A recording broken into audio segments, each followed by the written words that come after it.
Good morning, everybody. For today's video, we're going to talk about momentum. So, have you ever heard of the word momentum? Let me give you a scenario. So, kung papipiliin kang saluhin ang isang bagay between the ball and then the rock, alin kaya yung pipiliin mong saluhin?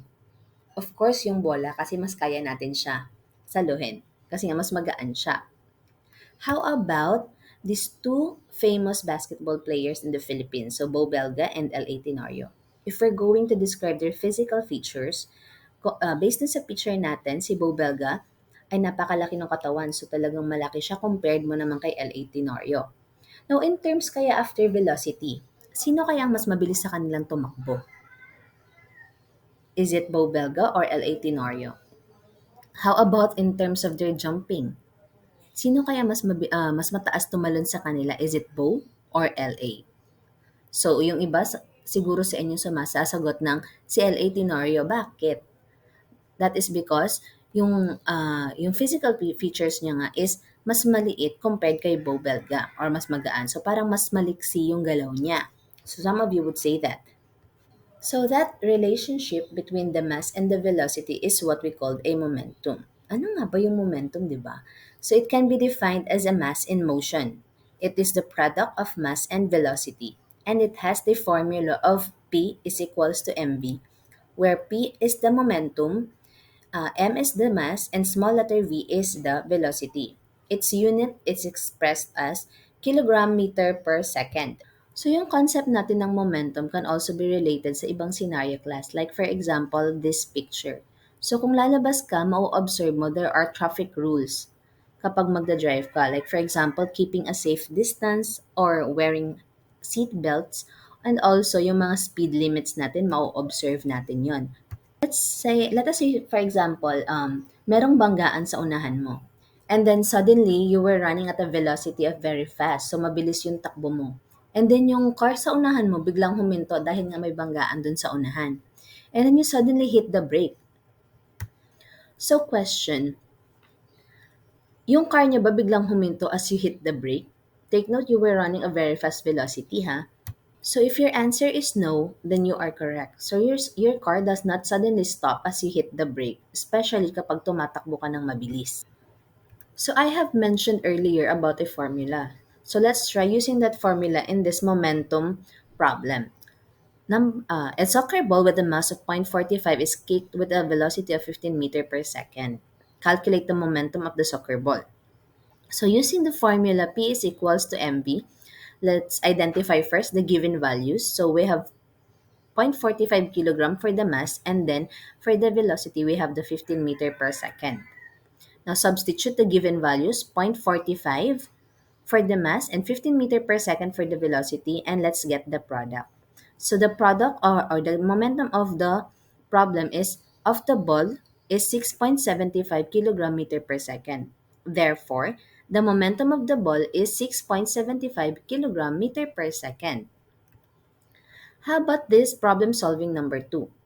A car mass of 1,200 kg is moving at a velocity of 25 meter per second. Calculate the momentum of the car. So again, let's identify the given. We have 1,200 kg for the mass and 25 meter per second for the velocity.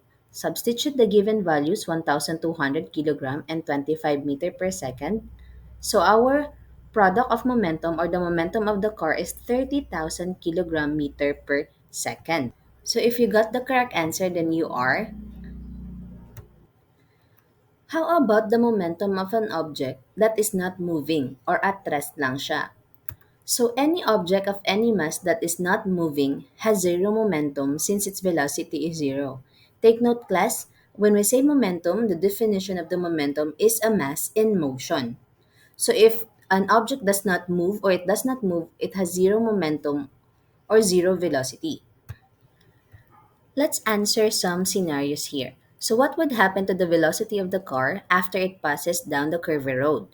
So does it increases, decreases, or it does not change? So its velocity does not change.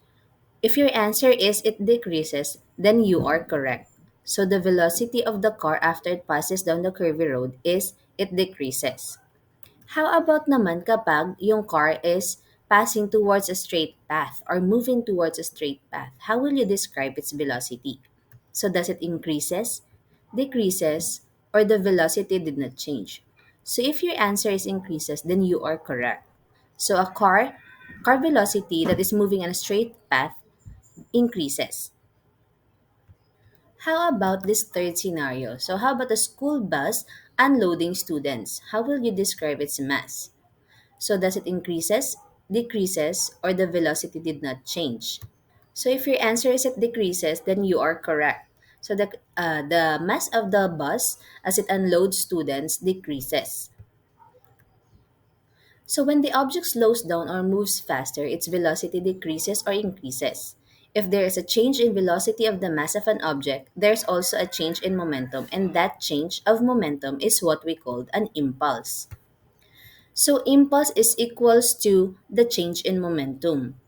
Take note class that the formula of our momentum is the product between the mass and then the velocity. For that to happen, force is needed to change the momentum of a body. This force is multiplied by the time of contact, is known as impulse. So impulse is expressed in big letter I, and then force is big capital letter F, and then time is small letter t.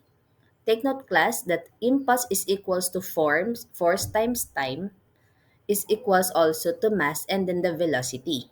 The standard unit of the impulse is Newton per second or kilogram meter per second. So the force, take note everybody that bodies change their momentum through collisions. Let's have here an example for impulse. A tennis ball with a mass of 0.06 kg is struck by a racket with a force of 100 Newton for 0.02 seconds. Calculate the change in momentum and the impulse applied to the ball. So using the formula impulse is equals to force times time, substitute the given values 100 Newton times 0.02 seconds. Impulse is 2 Newton per second. So therefore, the change in momentum and the impulse is 2 Newton per second or 2 kilogram meter per second. So the force of an impact is directly proportional to the momentum of the body and inversely proportional to the time of contact. So that means yung equation natin, when a car is moving at a fast velocity, it has a greater impact. It has a greater impact through collisions, during collisions. So the impact force could be decreased by extending the time of contact.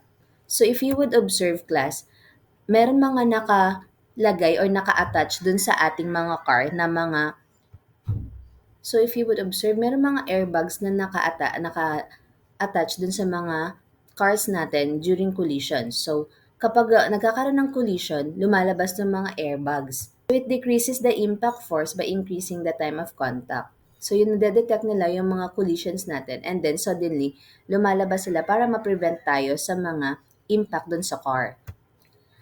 So what do you think is the impulse of an object moving with constant momentum? Take note that constant is no change. So that means there is no impulse or zero impulse to objects moving with a constant momentum. So to sum it up class, so any moving object has momentum, and momentum has the formula of P is equals to mv. So impulse is the change in momentum of a moving object, and its formula is I is equals to Ft, which is also equals to mass and velocity. So that's all. I hope you have learned for today's video. Thank you.